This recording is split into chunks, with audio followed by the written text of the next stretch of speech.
Assalamualaikum warahmatullahi wabarakatuh. Bapak Ibu guru sekalian, dimanapun Anda berada, Alhamdulillah kondisi sekarang semuanya dalam keadaan sehat dan semoga senantiasa bersemangat dan tetap semangat.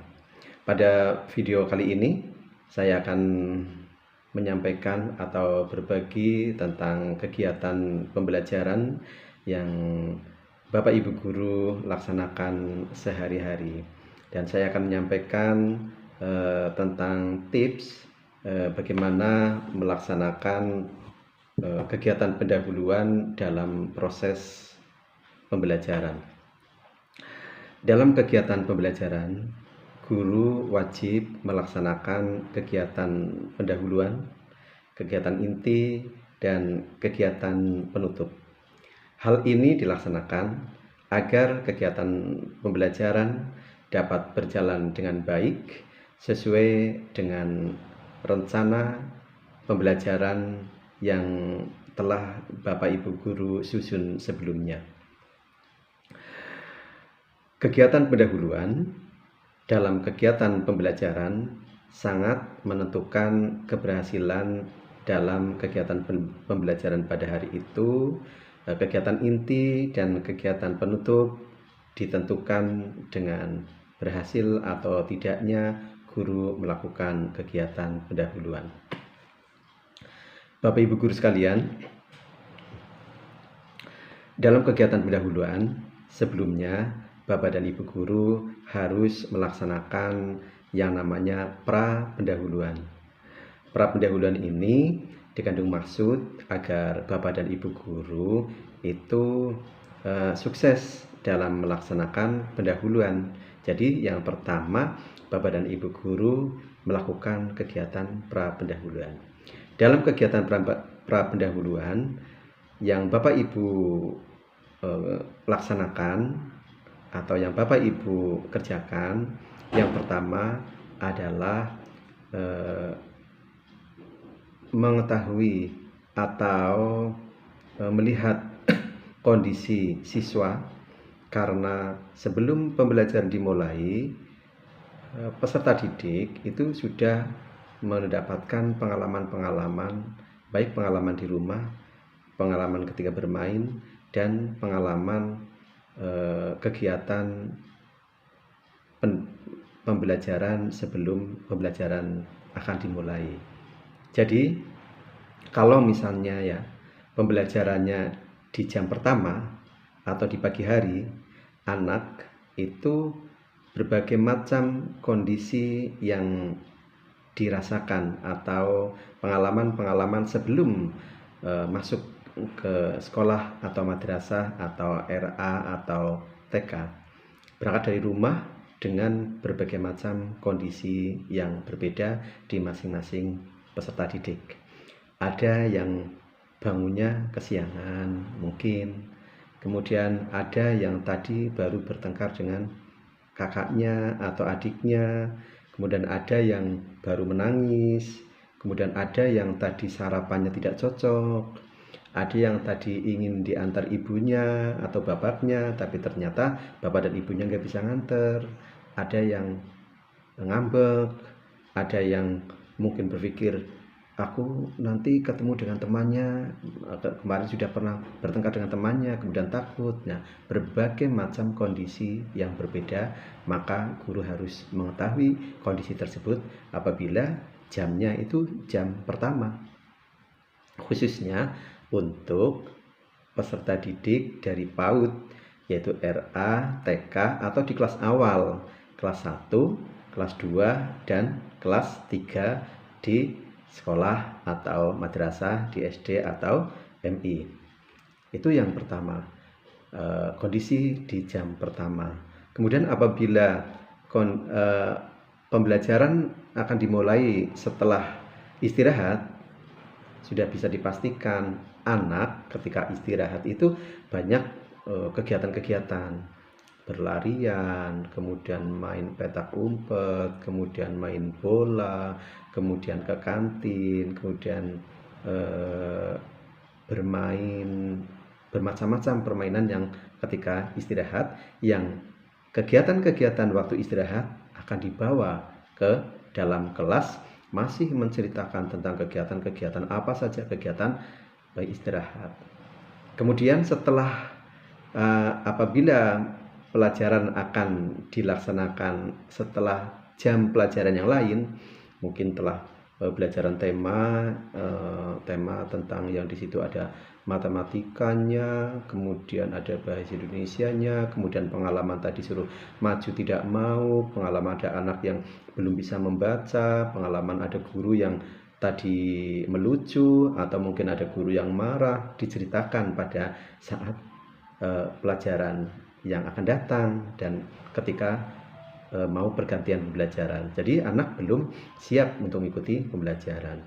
Apalagi kalau habis olahraga berkeringat, kemudian mungkin kaos olahraganya guling-guling, kotor karena olahraganya guling-guling, main bola, kemudian posisinya capek, belum sempat minum sudah masuk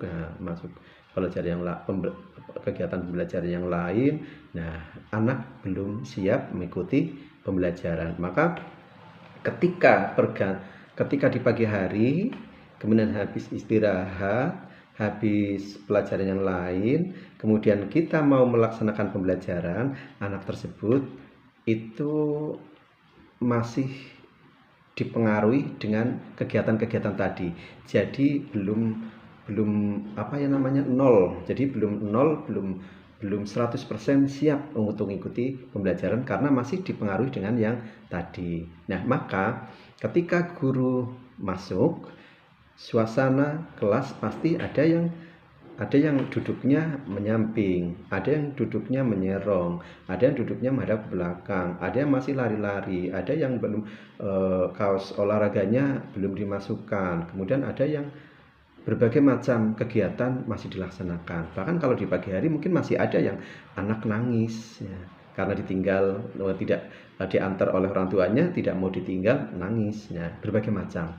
Nah, maka guru sebelum melakukan kegiatan dahuluan, amati dulu semuanya. Oh, itu ada yang nangis. Oh, itu ada yang masih cerita. Itu ada yang masih duduknya menyamping, ada yang duduknya menghadap belakang, ada yang cerita, ada yang masih jalan-jalan. Nah, ketika guru langsung masuk, bilang Assalamualaikum warahmatullahi wabarakatuh. Nah, kayaknya dari misalnya satu kelas 28 yang menjawab nggak ada 50%. Yang masih nyamping ya ikut masih nyamping, yang menghadap belakang yang masih menghadap belakang, kemudian yang masih cerita ya masih cerita. Itulah anak-anak di kelas awal, di TK atau di PAUD. Beda dengan anak-anak dewasa ketika kuliah, apapun kondisinya di rumah, apapun kondisinya temannya, apapun kondisinya tadi sebelum mata kuliah dimulai, ketika dosen datang pasti sudah siap. Kalaupun tidak siap ya pura-pura siap, duduk anteng.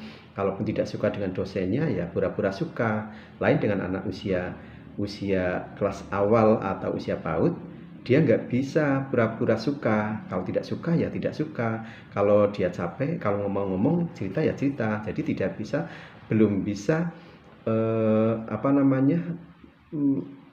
mengetahui atau merasakan perasaan guru. Jadi masih apalagi usianya masih usia bermain. Nah, inilah perlu keterampilan guru, bagaimana agar guru menarik perhatian bagi siswa. Nah, kalau Bapak dan Ibu guru mau melakukan pendahuluan kemudian tidak mengetahui kondisi, tahu-tahu mengucapkan salam, Assalamualaikum warahmatullahi wabarakatuh. Nah, tadi paling yang menjawab hanya 50%. Kemudian apabila Bapak dan Ibu hanya mengingatkan, anak-anak pelajaran akan dimulai, anak-anak diam. Dari 28 yang diam paling hanya 10%, langsung diam duduk, yang lain masih tetap. Kemudian volumenya ditambahin, anak-anak diam, Bu Guru, Pak Guru mau mulai pelajaran. Nah, kemudian paling hanya 50% yang menjawab. Sekali lagi, anak-anak diam. Nah, kemudian dengan nadanya tinggi, tahu diam apa tidak sih? Nah, kemudian apa yang terjadi anak-anak? Langsung, Pak Guru marah. Nah, Bu Guru marah. Nah, sebetulnya untuk memulai pendahuluan dengan keingin anak diam itu langsung diam atau langsung membentak, mungkin pada saat itu dia itu akan diam, atau mungkin ada zaman dulu itu dengan kayu penggaris dipukulkan ke meja, mungkin langsung diam karena kaget. Tapi anak tersebut secara fisik, secara psikis itu nggak siap untuk mengikuti pembelajaran, dan anak tersebut mungkin ada yang nangis, mungkin ada yang wah bu gurunya galak, pak gurunya galak. Nah, maka bagaimana Bapak dan Ibu guru bisa melaksanakan kegiatan yang menarik sebelum pendahuluan dimulai agar siswa atau peserta didik. Bapak Ibu yang saya hormati, jadi kegiatan pra pendahuluan sangat penting agar kegiatan pendahuluan yang Bapak Ibu laksanakan dapat berhasil, sukses, sehingga siswa ketika melaksanakan pembelajaran sudah siap secara fisik maupun secara psikis. Adapun kegiatan pra pendahuluan, Bapak dan Ibu bisa melaksanakan berbagai macam kegiatan, yaitu berupa diantaranya adalah berupa kegiatan ice breaking. Nah, ice breaking itu bermacam-macam. Mungkin Bapak dan Ibu bisa melakukan pra pendahuluan dengan menyanyi, kemudian bermain game, bertepuk, atau senam secara sederhana, atau mungkin bercerita yang sekiranya dapat menarik peserta didik. Nah, ada beberapa ice breaking yang dapat Bapak Ibu laksanakan sebagai kegiatan pra pendahuluan sebelum Bapak dan Ibu melakukan kegiatan pendahuluan. Di antaranya mungkin kalau siswa peserta didik dari usia PAUD, TK, RA, atau kelas awal, kelas 1, 2, dan 3 bisa melakukan dengan tepuk. Berbagai macam tepuk. Ada tepuk pintar, tepuk mobil, tepuk anak soleh, dan berbagai macam tepuk. Mungkin sesuai dengan karakter peserta didik tersebut, usia peserta didik tersebut, dan mungkin akan dikaitkan dengan materi-materi yang akan disampaikan.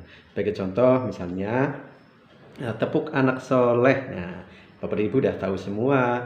Tepuk anak soleh, aku anak soleh, rajin sholat, rajin ngaji, orang tua dihormati, cinta Islam sampai mati, la ilaha illallah Muhammadar Rasulullah, Islam yes. Atau mungkin kalau Bapak dan Ibu ingin menghendaki anak duduk rapi, tidak perlu anak-anak ayo cepat duduk rapi dan sebagainya, cukup menyanyi, kalau kau anak soleh duduk rapi, kalau kau anak soleh duduk rapi, kalau kau anak soleh mari kita lakukan, kalau kau anak soleh duduk rapi. Nah, atau supaya Bapak dan Ibu ingin mengetahui kesiapan anak-anak dalam kegiatan pembelajaran, Bapak dan Ibu bisa melakukan dengan menyanyikan nanti anak supaya menjawab. Misalnya, kalau kau anak soleh siap belajar, siap. Nah, anak-anak disuruh untuk menjawab siap. Kalau kau anak soleh siap belajar, siap. Kalau kau anak soleh siap belajar, siap. Kalau kau anak soleh, mari kita lakukan. Kalau kau anak soleh siap belajar, siap. Kalau kau anak soleh duduk rapi. Kalau kau anak soleh duduk rapi. Kalau kau anak soleh, mari kita lakukan. Kalau kau anak soleh duduk rapi.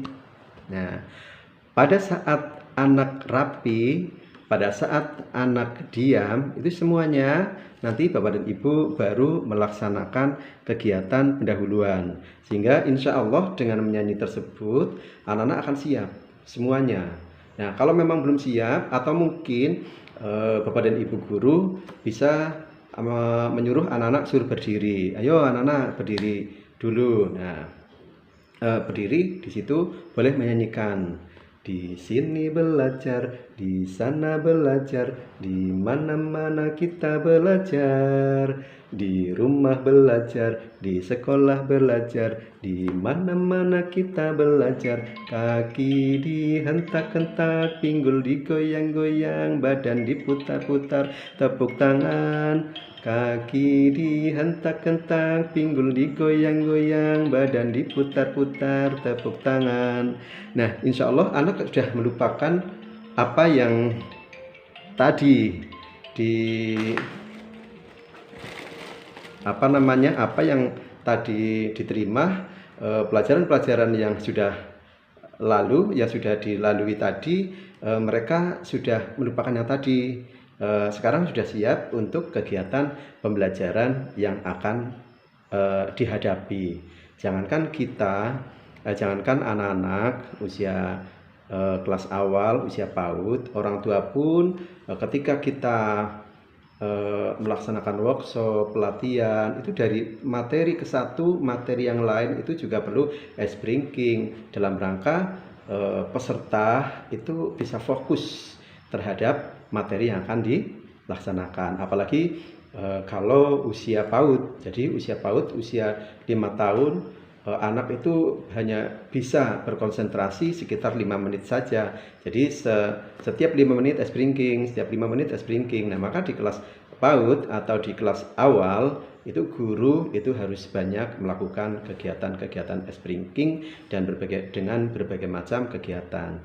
Bercerita, menyanyi, tepuk, atau kegiatan game. Nah, ketika Bapak dan Ibu sudah melaksanakan pra pendahuluan yang terakhir dengan melaksanakan gerakan tepuk rapi, kalau kok anak soleh duduk rapi, itu otomatis anak dalam beberapa saat ya itu anak posisi rapi semua. Yang tadinya saya berjalan-jalan sudah duduk rapi, yang tadinya tengok kanan ke depan. Pada saat itulah guru melakukan kegiatan pendahuluan. Apa saja dalam kegiatan pendahuluan? Di antaranya ya pertama menanyakan siapa yang tidak masuk pada hari ini. Kalau di pagi hari, kalau yang siang hari sudah melakukan pembelajaran, guru itu sudah dari awal dari pagi di kelas itu mau menyampaikan pelajaran yang akan kita hadapi, otomatis kita sudah tahu siapa yang tidak masuk. Bertanyanya bukan siapa yang tidak masuk, berarti siapa yang belum masuk, siapa yang masih berada di luar. Nah, ketika pagi kemudian menanyakan ada yang tidak masuk, tidak masuknya itu karena apa? Si guru perlu menanyakan kepada teman terdekat. Nah, tanyakan kepada teman terdekat, kenapa si Fulan tidak masuk hari ini. Nah, ketika jawabannya sedang sakit, kita doakan dulu bersama-sama. Ayo kita berdoa bersama-sama. Oke, setelah melakukan siapa yang tidak masuk, kemudian sudah duduk rapi, kemudian berdoa untuk melakukan pembelajaran pada hari ini agar pembelajaran yang akan kita hadapi berjalan dengan lancar dengan cara menunjuk atau secara bergilir atau yang sudah siap menjadi relawan untuk memimpin doa. Biasanya ada guru yang ketika melakukan berdoa itu ada satu anak yang memimpin dengan cara bergilir, atau boleh urut bangku, boleh urut abjad, atau boleh urut daftar hadir, atau melalui siapa yang bersiap untuk menjadi relawan pada pembelajaran saat ini. Kemudian jangan lupa menyampaikan materi yang akan disampaikan yang berada di dalam rencana pembelajaran RPP atau RPPH, di sana disampaikan materi-materi. Nah, maka materi yang akan disampaikan di pembelajaran disampaikan dulu, bahwa materi pada hari ini adalah ini, subtemanya apa, kemudian temanya apa, subtemanya apa, sub-subtemanya apa, atau mungkin SK, KD disampaikan walaupun hanya dengan sederhana, karena baru memberitahu bahwa nanti akan belajar tentang ini. Nah, kemudian jangan lupa menyampaikan tujuan yang akan dicapai setelah selesai pembelajaran. Jadi setelah selesai pembelajaran,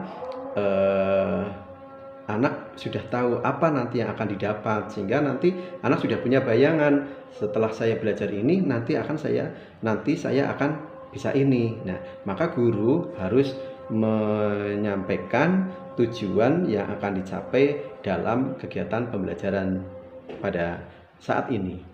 Kemudian yang terakhir adalah tahapan-tahapan kegiatan pembelajaran disampaikan.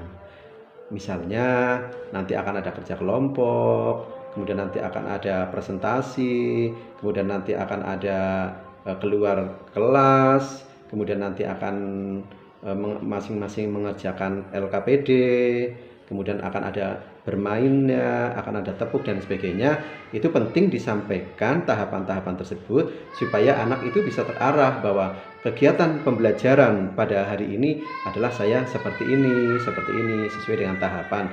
Tentunya Bapak dan Ibu harus mengetahui model-model pembelajaran yang akan dilaksanakan.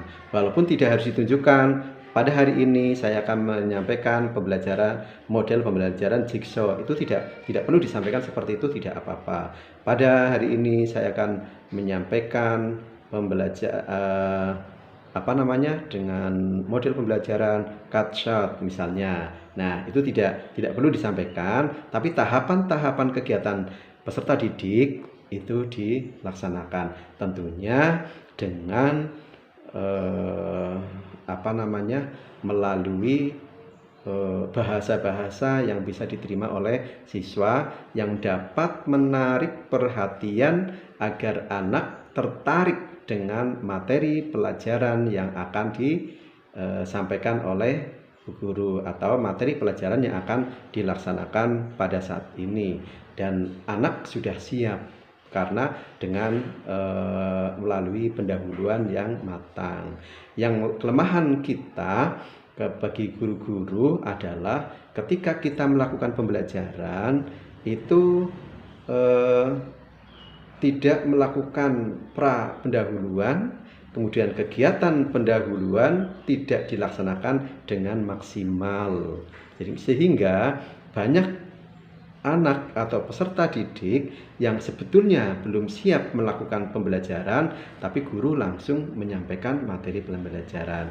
Nah, mudah-mudahan dengan tutorial ini, dengan materi ini, Bapak dan Ibu bisa melakukan kegiatan pendahuluan dengan sukses yang diawali dengan pra-pendahuluan. Silahkan, selamat mencoba, dan mudah-mudahan Bapak dan Ibu guru sukses melakukan pendahuluan dalam proses pembelajaran, karena melakukan pendahuluan yang berhasil nanti akan berpengaruh juga dengan proses pembelajaran yang akan dilalui, yaitu kegiatan inti, kemudian kegiatan penutup. Selamat mencoba. Guru hebat, siswa ulangi. Guru bergerak, siswa hebat dan bermartabat. Jadikan hal-hal yang biasa menjadi luar biasa. Insya Allah hasilnya luar biasa pula. Wabillahi taufiq wal hidayah. Wassalamualaikum warahmatullahi wabarakatuh.